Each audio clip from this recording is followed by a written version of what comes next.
Así somos.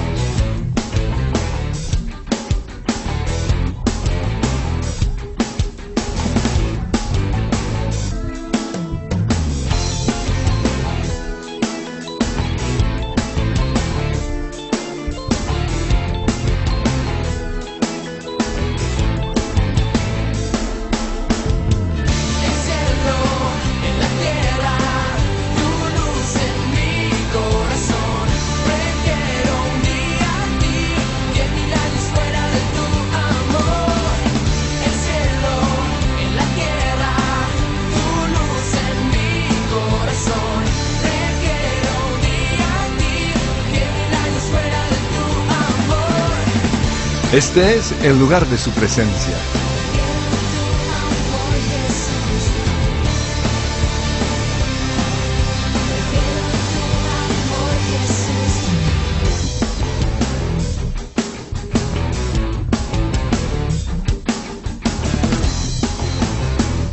Somos amorosos. La siguiente pregunta tiene que ver con una inquietud que muchos tienen: yugo desigual con los incrédulos. Es increíble que todavía algunos se quieran casar con alguien que no ame a Dios. Y yo sé que muchos aquí cometieron esa burrada, ¿o no? Y hoy algunos, por la misericordia de Dios, el Señor salvó a su esposo o su esposa, pero otros la están sufriendo. ¿Es malo tener un romance fuera de la iglesia con alguien que no ama al Señor? ¿Por qué no se puede tener una relación sentimental con una persona no cristiana si posee grandes cualidades y un buen corazón? Simplemente porque la Biblia lo dice y punto. Esa ha sido mi vida. Si la Biblia me dice algo, yo obedezco sin preguntas. Pero hay gente que sigue cuestionando. Hay gente que sabe más que Dios, que quieren hacer las cosas a su manera. Dice 2 Corintios 6:14, no formen yunta con los incrédulos, no se unan yugo desigual con los incrédulos, porque ¿qué tiene en común la justicia y la maldad? ¿O qué comunión puede tener la luz y la oscuridad? ¿Qué tiene en común un creyente con un incrédulo? Simplemente no podemos estar juntos porque ellos no aman al Dios que nosotros amamos. Ellos tienen otros dioses. Ellos aman al dinero. Ellos aman el placer. Ellos aman las cosas de este mundo. Nosotros amamos a Dios. Y andarán dos juntos, dice la Biblia, si no estuvieran de acuerdo. Ellos no obedecen al Dios que nosotros obedecemos. Para ellos es locura muchas cosas que hacemos nosotros. Ellos no viven para el Dios que nosotros vivimos. En 1 Reyes 11:1 habla de Salomón. Dice que tuvo amoríos con muchas mujeres, moabitas, amonitas y edomitas, que procedían de las naciones de las cuales el Señor había dicho a los israelitas, y nos dice hoy a nosotros, su pueblo, no se unan con ellas, porque de seguro les desviarán el corazón para que sigan a otros dioses. Y desafortunadamente más adelante dice, con tales mujeres se unió Salomón y tuvo amoríos. Y todas estas mujeres hicieron que se pervirtiera su corazón. Y es posible que él no esté en el cielo. El precio que hay que pagar por desobedecer la palabra del Señor. Otra pregunta, ¿cómo manejar una relación con una persona mundana? Pues si son novios, acábela. No hay que manejar nada. Si están casados, la Biblia dice en 1 Pedro 3:1, asimismo, esposas, sométanse a sus esposos, de modo que si algunos de ellos no creen en la palabra, puedan ser ganados más por el comportamiento de ustedes que por sus palabras. al observar su conducta íntegra y respetuosa. Habla de una vida que atraiga a ese esposo o a esa esposa al Señor. Lo mismo dice 1 Corintios 7:12. Dice, si estás casado con un incrédulo, no te separes. A no ser que Él quiera. Porque dice, quizás, ¿cómo sabes tú, mujer, si acaso salvarás a tu esposo? El propósito del Señor siempre es salvar a las personas. En otras palabras, si usted está casado con alguien que no ama a Dios, le toca sufrir un poco. Con el propósito de ganar a esa persona para el Señor. Tengo también una serie de preguntas con respecto al carácter. Dice una, ¿por qué un hombre cristiano juega con los sentimientos de dos mujeres a la vez? ¿Dónde estará ese desgraciado?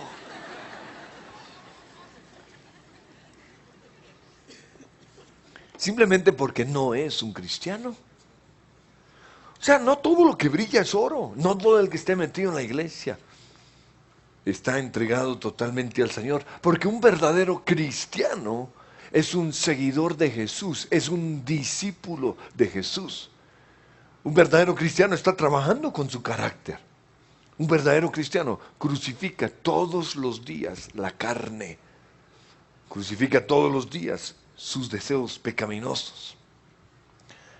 Un cristiano o una persona que juega con los sentimientos de dos mujeres es lo que en la Biblia se denomina un cristiano carnal. Y hoy hay mucho cristiano carnal que solo han recibido a Jesús, pero siguen siendo gobernados por la carne, por los apetitos, por su egoísmo, por su lujuria, por sus pasiones. Y si ese desgraciado está aquí, la Biblia dice en Gálatas 5:21 que los cristianos así, ojo, se van para la guandoca, se van para el infierno. Dice, los que practican tales cosas no heredarán el reino de los cielos. Otra pregunta similar, ¿por qué algunos matrimonios cristianos se acaban? Por lo mismo de lo anterior, porque siguen siendo controlados por la carne y no por el espíritu. Esa es la razón del por qué se acaban los matrimonios. En lugar de ser un matrimonio o de ser personas guiadas por el Espíritu Santo, están siendo guiados por el egoísmo. Exigen sus derechos. Están siendo guiados por el resentimiento. Tú me dijiste, maldita tú. Y tienen un listado de cosas que la otra hizo. Siguen controlados quizás por la lujuria.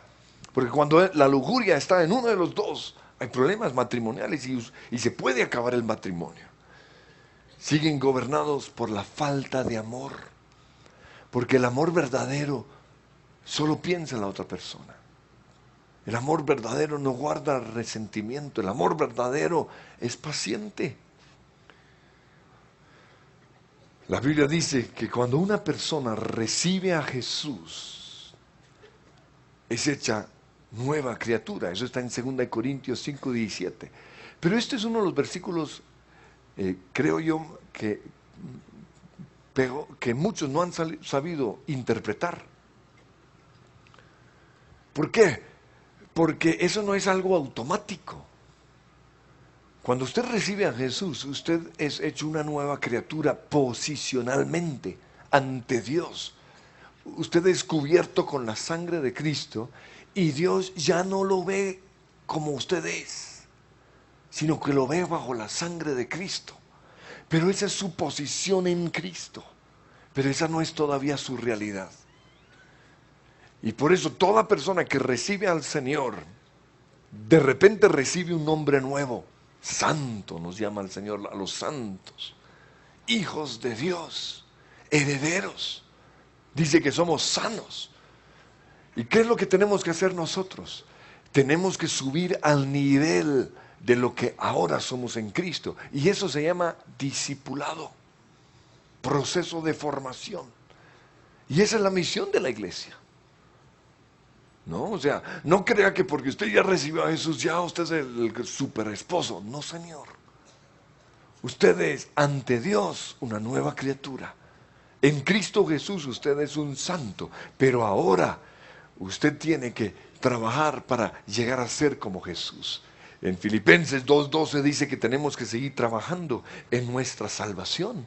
En Efesios 5:8 dice, ustedes antes eran oscuridad, antes eran tinieblas, pero ahora son luz. Pero una vez más dice, en el Señor, su posición en Cristo, son luz. Pero luego, y esta es la parte importante, vivan o empiecen a vivir como hijos de luz. Ustedes son cristianos, ahora empiecen a vivir como cristianos. Tú eres ahora un buen esposo, empieza a vivir como un buen esposo.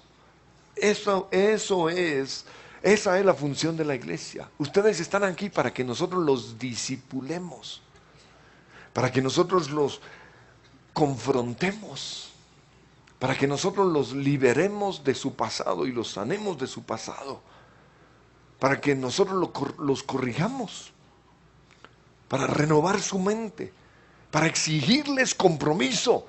Por eso una persona que no se quiera someter a una iglesia, simplemente es un cristiano carnal. Y es de los que se divorcian. Y es de los que quizás se vaya al infierno, porque la Biblia dice que los que andan según la carne, los cristianos que andan según la carne, no heredarán el reino de los cielos. Dice Gálatas 4:19, hasta que Cristo se ha formado en ustedes. Y esa es nuestra misión. Hasta que Cristo se ha formado en ustedes.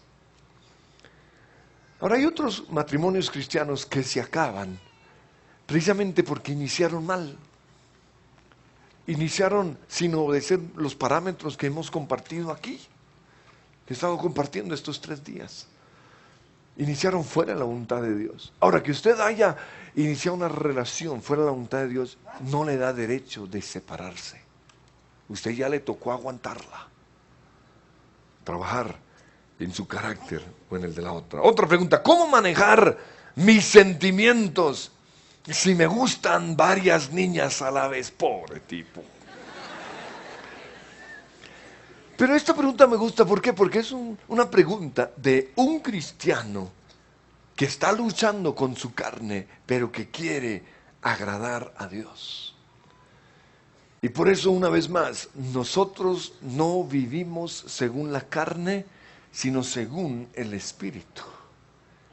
Nosotros no vivimos según el gusto, según lo que nos gusta, sino según la voluntad de Dios. Yo no me casé con la que me gusta. Ahora me gusta mi esposa, quiero aclarar eso, pero no fue el gusto lo que me llevó al matrimonio, sino la voluntad de Dios. ¿Por qué? Porque si yo me hubiera casado con el gusto, a mí me gustan muchas mujeres. Y si eso hubiese sido la base de mi matrimonio, después la dejo por otra que me gusta más. Y espero que eso quede bien claro. A mí me gustan las mujeres así como me gustan los carros. Qué pena compararlas con un carro. Pero que me guste algo no quiere decir que tengo derecho de tenerlo. O sea, si me gusta su carro, eso no me da derecho a mí de cogerlo. Si a mí me gusta un carro, yo tengo que trabajar y tengo que ahorrar para comprarlo. Lo mismo sucede con las mujeres. Si a mí me gusta una mujer, yo tengo que pagar el precio para tenerla. ¿Y cuál es el precio que tengo que pagar? Se llama matrimonio. Se llama un pacto de amor hasta la muerte. Un pacto de fidelidad. Por eso nosotros no podemos permitir que el gusto, que la atracción o la admiración que tenemos hacia otra persona se convierta en un sentimiento. O sea, en el gusto no hay pecado todavía. Que me guste una persona no es pecado. Pero permitir un sentimiento, ahí entra el pecado. Es a eso cuando el Señor dice, el que mira a una mujer y la codicia, ya pecó con ella. con ella en su corazón. ¿Por qué? Porque cuando usted permite sentimientos, se le divide el corazón. Entonces, ante la tentación simplemente hay que huir. No hay que ceder. Otra pregunta, ¿se puede besar con lengua dentro de un noviazgo?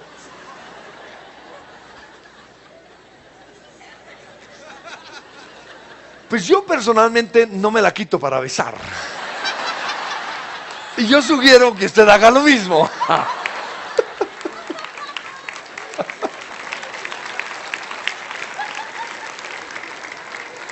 El beso es uno de los placeres más deliciosos de la vida, pero es lo que nos dispara sexualmente.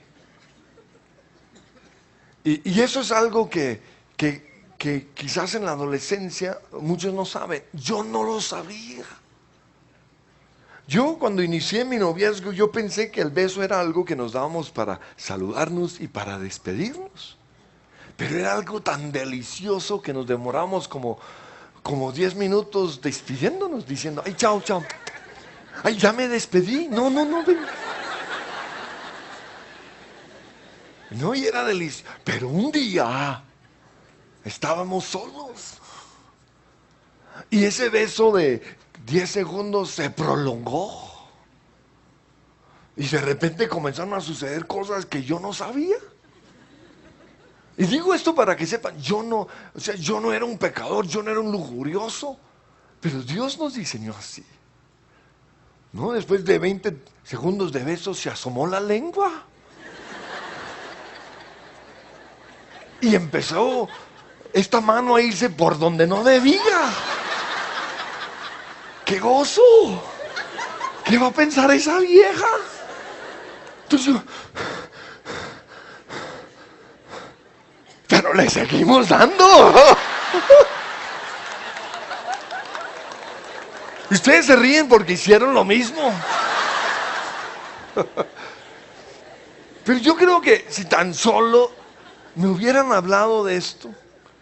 Y eso es lo que quiero decirle a los muchachos. Ese es el problema con los besos largos, besos apasionados, que es algo sexual. Y cuando se prende la locomotora no hay quien la pare.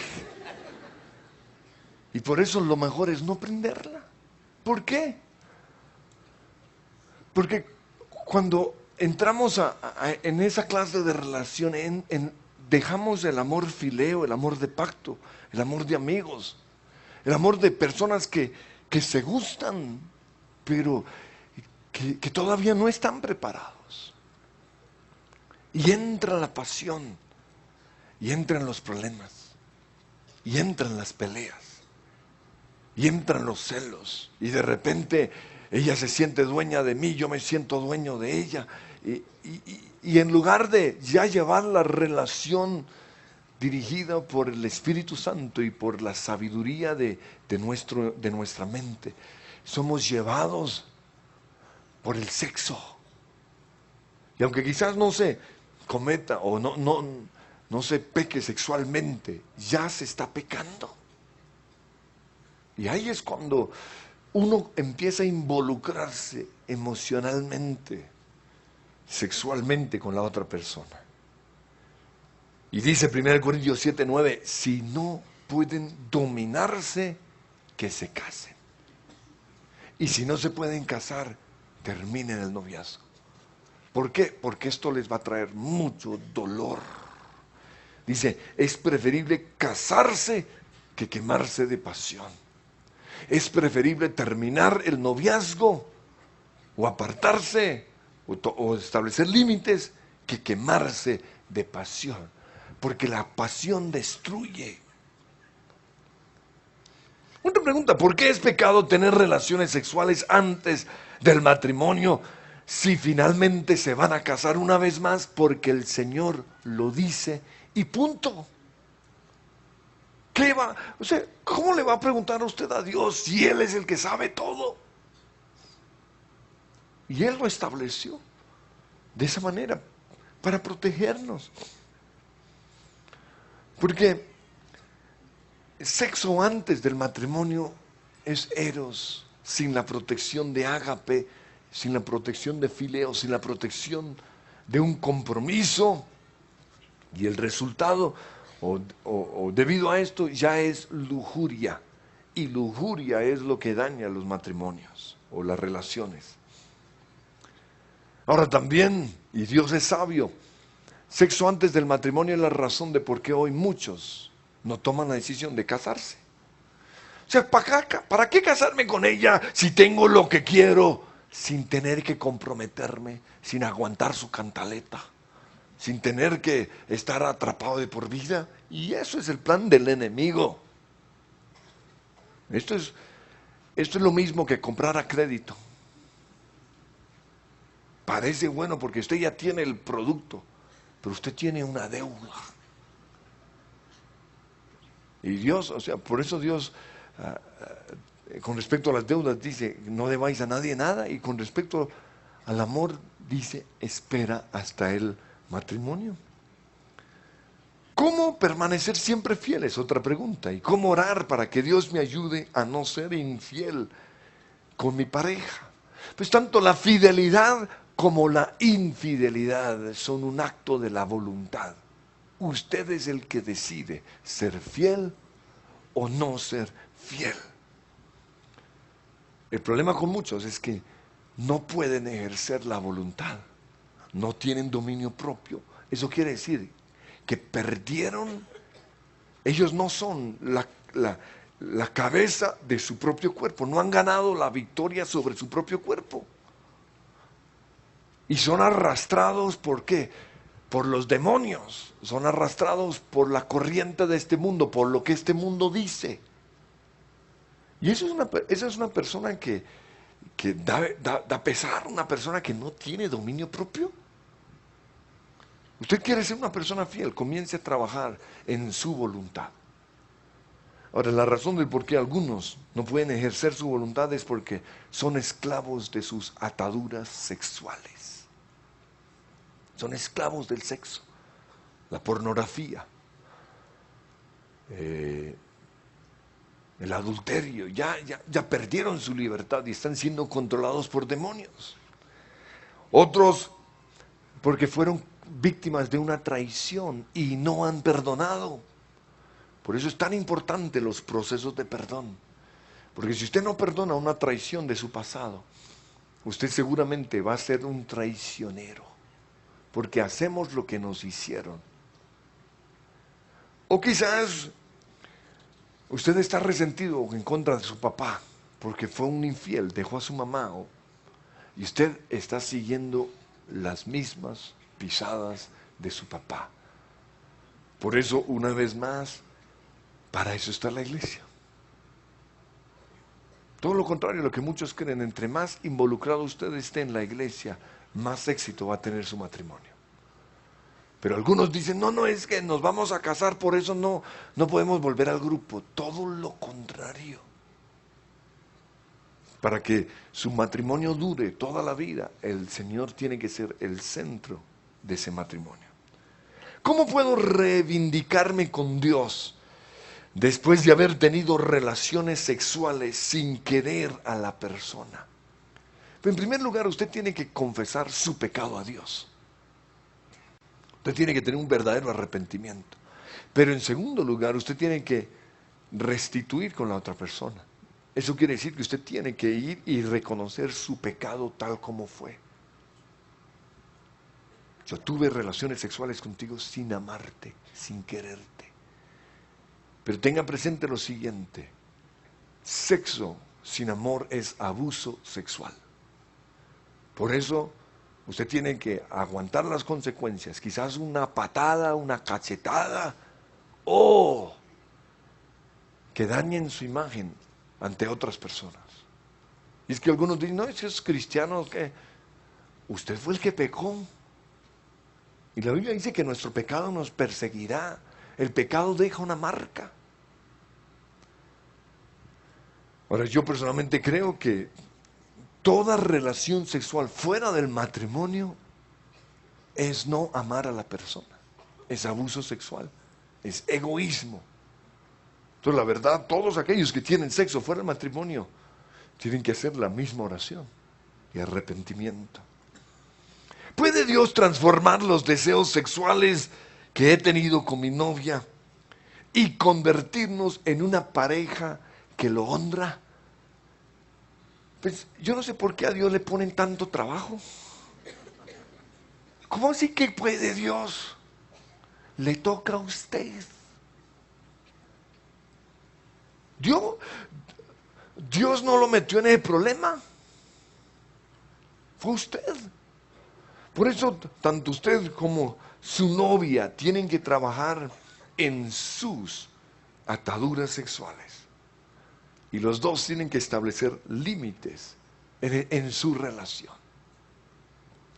Si a mí me gusta mucho una persona que es la idónea para otro, ¿cómo hacer para que Dios me la dé? ¿Qué tal? Tan descarado ese. Lo que Dios le va a dar es un juetazo. Ni se le ocurra pensar que Dios le va a dar la idónea de otro, o la idónea que ya fue apartada para otro. Pregunta sobre el noviazgo. ¿Cómo es un noviazgo que glorifica a Dios? ¿Cómo llevar un noviazgo con muchas preguntas? Las resumo brevemente. ¿Cómo llevar un noviazgo con excelencia para Dios? Según Dios, ¿cómo debe ser el noviazgo?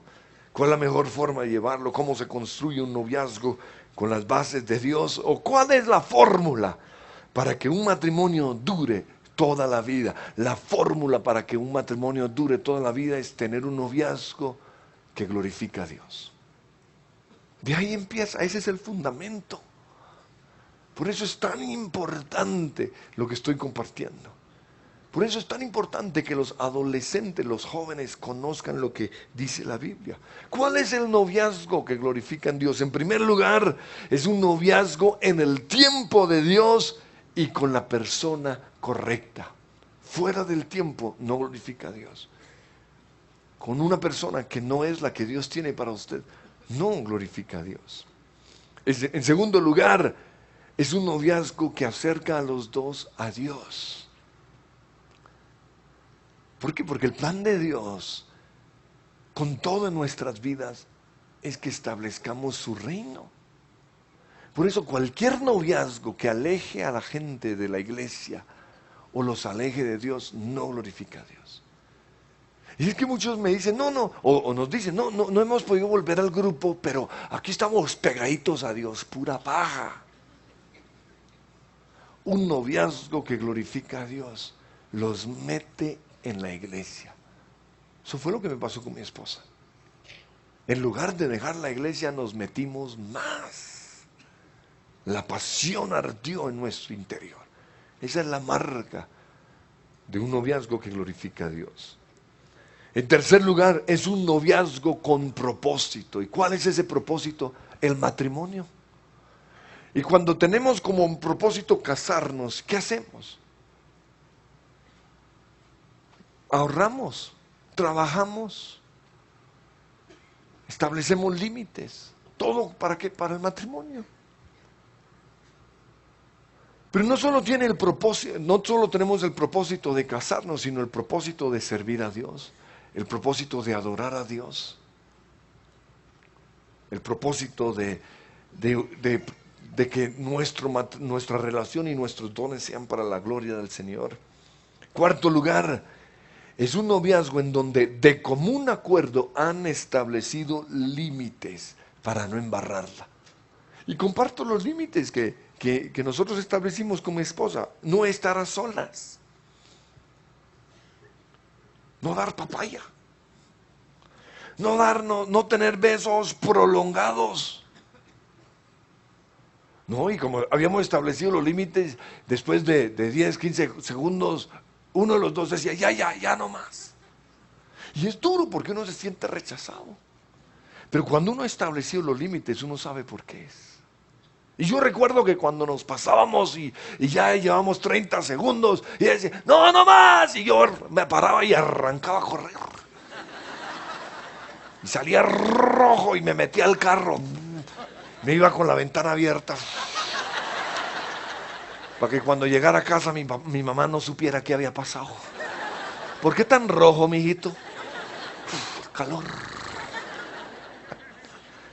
El poder de un beso. No hacer visitas en la cama. Yo no estoy, y yo les he dicho, no estoy de acuerdo que el televisor esté frente a la cama. Y esta es una de las razones. Es peligroso. Una razón por la cual usted no debe tener frente al televisor de la cama es porque ese colchón es costosísimo. ¿Para qué gastarlo? Pero el otro es porque si sus hijos están viendo televisión ahí, es un terreno muy peligroso.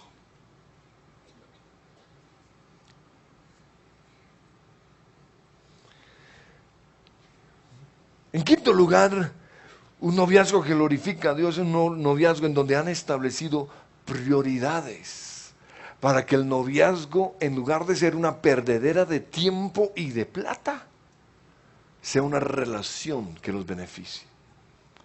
Y eso quiere decir cosas como la siguiente: bien, nos queremos casar, pero tenemos que terminar la universidad. Por eso, mientras terminamos la universidad, no nos veamos sino una vez a la semana. Cosas así, duras. Eso no quiere decir que es que no me quiere. No, tenemos prioridades. Nos queremos casar, entonces tenemos que ahorrar para la casa, el apartamento, así que no me llames al trabajo, ¿no? Y si esto se hace, si esto se habla, cuando cosas así sucedan, no nos vamos a poner a llorar. Ay, no me llamó. Ay, tú siempre en el trabajo. Qué fastidio una vieja así. O un tipo así, porque ahora los tipos son así. Prioridades con respecto a la iglesia. Prioridades con respecto a la familia. Los dos están a punto de dejar la familia. Por eso hay que dedicar tiempo a la familia. Y que el otro no se ponga celoso. Pero esto se debe hablar. Yo animo a los que están ennoviados que hagan el curso prematrimonial. Ahora, yo sé que esto va a traer un pojonón de problemas porque no hay dónde meterlos. Pero ¿por qué quiero esto? Porque el curso matrimonial los aterriza. Y si no se van a casar, terminan rápido. Y eso mucho les pasa. En el segundo curso ya dejaron de ir. Pero si es la voluntad de Dios, ahí lo van a saber. Otra pregunta: ¿es realista tener un solo novio en este momento de la vida? La niña quiere tener más de uno. Ahora, no, yo creo que no está pensando a la vez. Yo creo que está pensando en tener uno y dejarlo y probar a ver con cuál me quedo. Y la pregunta surge porque aquí creemos que así como Dios tiene una sola mujer para toda nuestra vida, Él también quiere que tengamos una sola novia. Y en el mundo esto es difícil de aceptar. ¿Por qué? Porque en el mundo el placer está en probar muchas bocas, en estar con muchas personas, en satisfacer los deseos. Pero eso es precisamente lo que causa tanto dolor. ¿Por qué? Porque el corazón es demasiado frágil. El corazón no aguanta eso. Pero solo se piensa en placer, placer, placer. Pues no se piensa en las consecuencias. Y hacer lo que hace, y simplemente hacer esto porque en el mundo lo está haciendo, no es la razón de hacerlo. ¿Por qué? Porque somos diferentes. Y nosotros creemos que no tenemos que involucrarnos físicamente o sentimentalmente con alguien para conocer a esa persona. Porque la mejor manera de conocer a alguien es hablando. Las palabras de una persona me muestran lo que él o ella realmente es. Y hoy tenemos cosas como el Facebook, que obliga a que la gente ponga por escrito lo que piensan. Y es buenísimo. Porque así usted se puede desilusionar de ese guapo, porque dicen unas babosadas. O por otro lado, usted puede conocer algo de otra persona impresionante. O sea, usted no tiene que estar besando al tipo para ver si él es. Óigalo cuando habla. Hágale preguntas. Vea sus reacciones. Y por más ganas que tengas de besarlo, porque cuando estamos con alguien que nos gusta, está el deseo de besar, es obvio. Pero por más ganas que tengas de besar al tipo, no lo hagas sino hasta que estés segura de que es el hombre con el cual quieras estar el resto de tu vida. Si es necesario, besa una almohada. O te presto a mi perro Choco. Se da besos deliciosos. Otra pregunta, ¿cómo puedo saber si mi novio es virgen? Pregúntale. No, estoy bromeando. No es una pregunta sabia, ¿por qué? Porque es entrar en un terreno caliente, podríamos decir. Sin embargo, entiendo la razón de la pregunta. Aquí hacemos énfasis en lo importante de llegar al matrimonio vírgenes, que es lo que el Señor quiere. Y una persona que se ha guardado, obviamente quiere que la otra persona también se haya guardado. Y por eso quizás esta persona quiere saber, hey, ¿es o no es?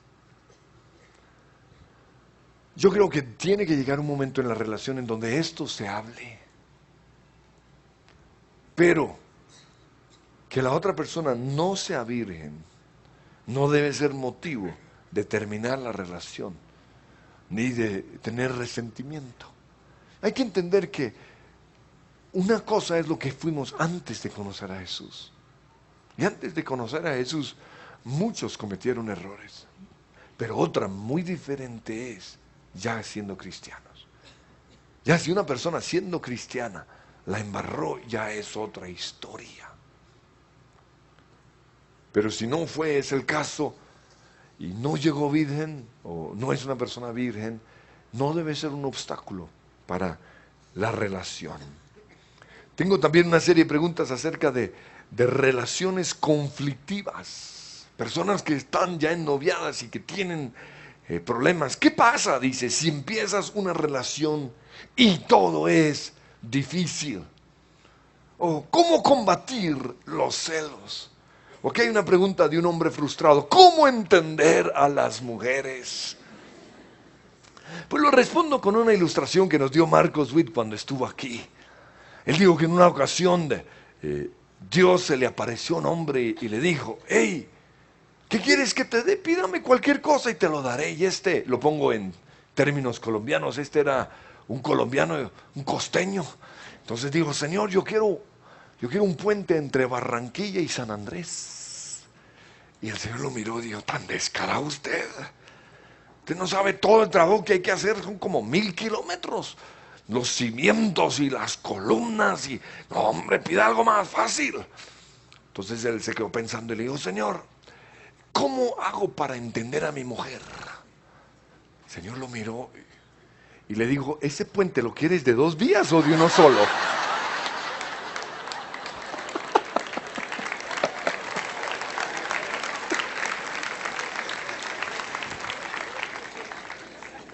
Las relaciones son difíciles porque somos egoístas, somos orgullosos.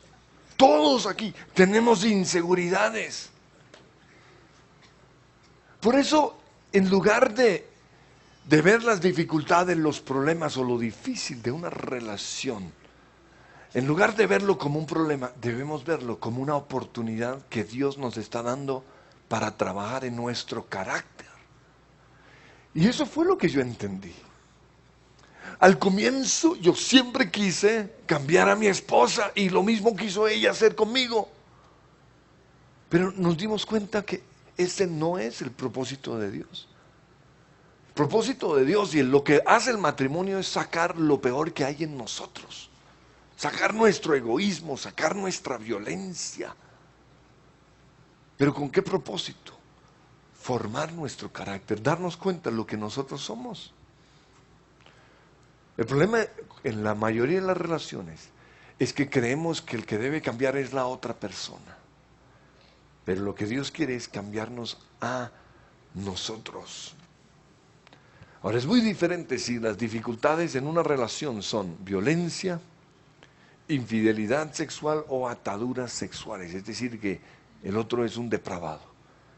En esos casos, la relación se debe terminar. Usted no puede tener un noviazgo en donde hay violencia. No puede tener noviazgo con una persona que es infiel o que ya le ha sido infiel. O con una persona que tiene ataduras sexuales. Es necesario terminarlo. Y si esa persona se rehabilita, ahí usted ya en oración lo debe considerar.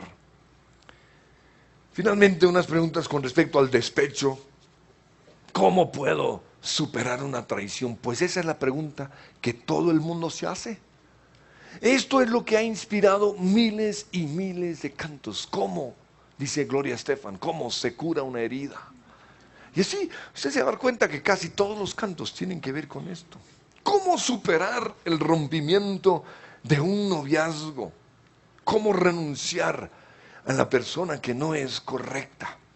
Pues uno de los dolores más difíciles de superar es el dolor del corazón. Es tan doloroso, ¿por qué? Porque cuando se termina una relación, sentimos que nos han arrancado el corazón. Y eso es precisamente lo que sucede. Y duele más que un dolor físico.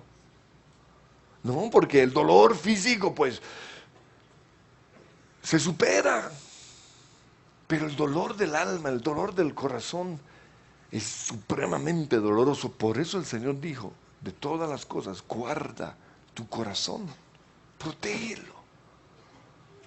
No permitas que te hagan daño porque te va a doler demasiado. Así que tratar de huirle al dolor del despecho o pedir que les demos una solución para que no sientan dolor es imposible. Es necesario pasar por el duelo. Pero la tendencia de muchos, el problema con muchos es que ahogan la pena con el trago o con la rumba. Y eso es peor. ¿Por qué? Porque el dolor va a seguir, solo que está ahogado. Y hay mamás que dicen, ay, saquen a mi hijo a rumbear, que es que tiene una pena. ¡Qué vieja tan bruta! Es necesario que aguante el dolor. Lo otro que muchos hacen es sacar el clavo con otro clavo. También una burrada. ¿Por qué? Porque ahora tiene clavado 2 clavos. Eso no sirve. Sí, aparentemente se le olvidó el otro clavo, pero no es cierto. Quedó enterrado en el corazón. Otros quieren añadir a su tormenta más dolor. Y llaman a la amiga, ay, cuéntamelo todo, yo lo quiero saber todo, todo, todo, todo. Masoquistas. Muchos hacen lo que yo hice. Me encerré a oír música secular. Y no, esto no sirve. Esto no sana el corazón, sino que lo daña más.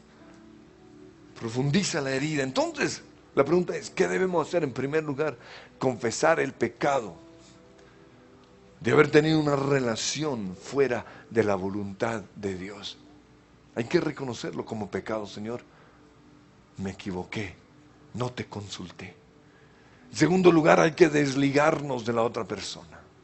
Una oración que enseñamos aquí en los pasos. Hay que desligarnos mentalmente, emocionalmente, físicamente y sexualmente, si fue el caso. Tengo que desligarme.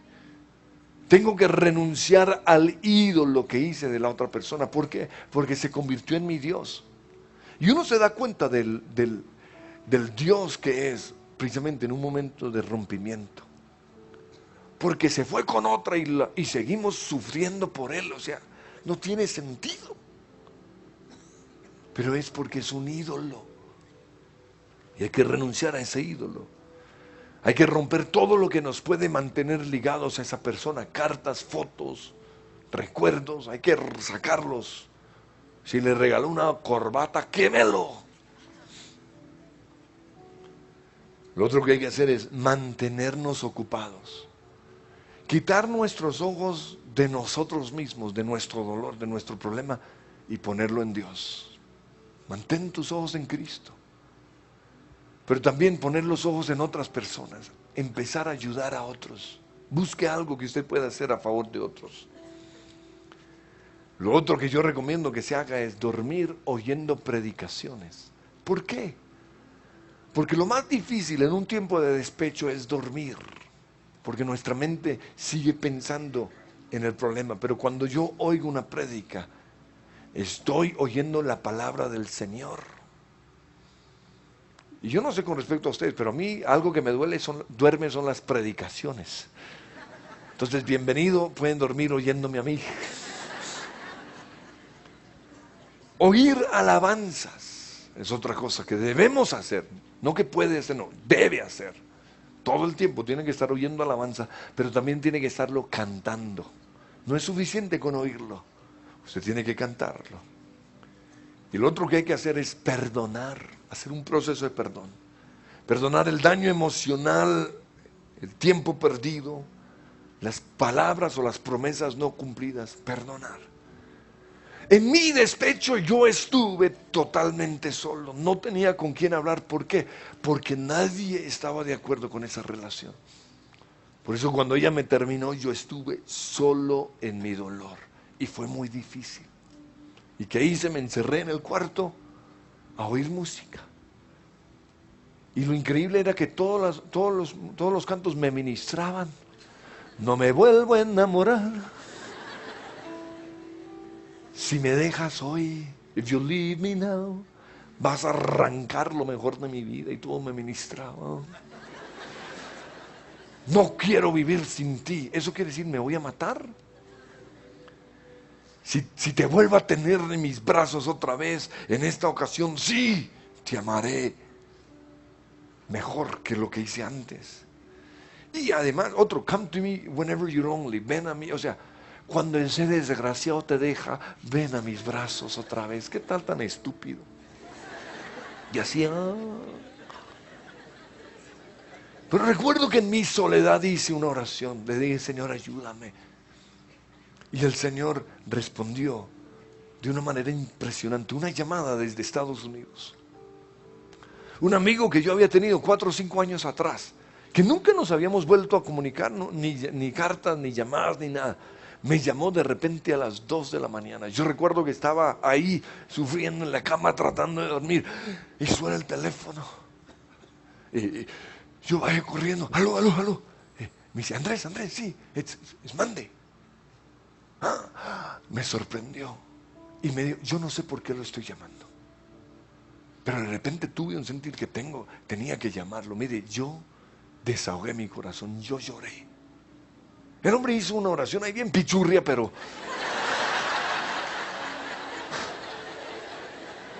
no fue gran cosa, pero esa llamada fue un detalle de Dios, diciéndome, estoy pendiente de ti, no estás solo. No, son los detalles del Señor que marcan nuestras vidas. Y en ese momento yo cambié mi actitud, cambié la música de manera inmediata, volví a poner alabanzas, empecé a oír predicaciones en las noches. En el carro iba con alabanzas, pero mi mente cada nada volvía y pensaba, hasta que de repente vino una idea, y creo que fue Dios hablándome. Digo, ¿quién fue el que te dio gozo? ¿Quién te dio la alegría en tu vida? ¿Esa niña o yo? Y yo me di cuenta que el gozo en mi vida es Dios. Y empecé a cantar un canto en inglés. Dice, this happy face that I'm wearing, esta cara de felicidad que estoy llevando, Jesús me la dio para que se quedara allí. Y luego dice, el mundo no me la dio y el mundo no me la puede quitar. Y yo cambiaba la palabra el mundo y ponía, esa bruja no me lo dio y esa bruja no me lo va a quitar. Un día cantando eso, fui sanado. Impresionante. O sea, mi despecho duró una semana, pero después de esa llamada, 1 o 2 días, salí de allí. Hice un proceso de perdón con el tiempo. Y muchos dirán, hey, ¿uno cómo sabe que está sanado? Uno sabe que está sanado porque como dice en Job, te acordarás, Job 11:16, te acordarás de tu miseria como aguas que pasaron. O sea, uno se acuerda de lo que pasó, de la miseria, pero ya no hay dolor. Y yo no sé por qué, porque empecé a cantar, desde que te fuiste ya mi vida ha mejorado. Desde que te fuiste, tenía unas ganas de llamarla, desde que te fuiste, se fue. Amén. Cerremos nuestros ojos. Señor, te damos gracias. Te damos gracias, Señor, porque tú eres el gozo de nuestra vida. Contigo estoy completo. Contigo estoy totalmente realizado. ¿A quién tengo yo en los cielos sino a ti? Y fuera de ti, nada deseo. Te anhelo a ti. Te necesito a ti. Tú me llenas, Señor. Tú me sacias. Perdóname, Señor, por confiar en una persona. Perdónanos, Señor, por esperar que Él sea o que ella sea el gozo de nuestras vidas. Hoy te pido, Padre Dios, que estés ministrando a los que están pasando miseria, aflicción, para que esa situación que hoy están viviendo, o esa situación de quizás 4 o 5 años que aún no han sanado, pueda ser como aguas que pasaron y puedan acordarse de ella como algo que quedó en el pasado.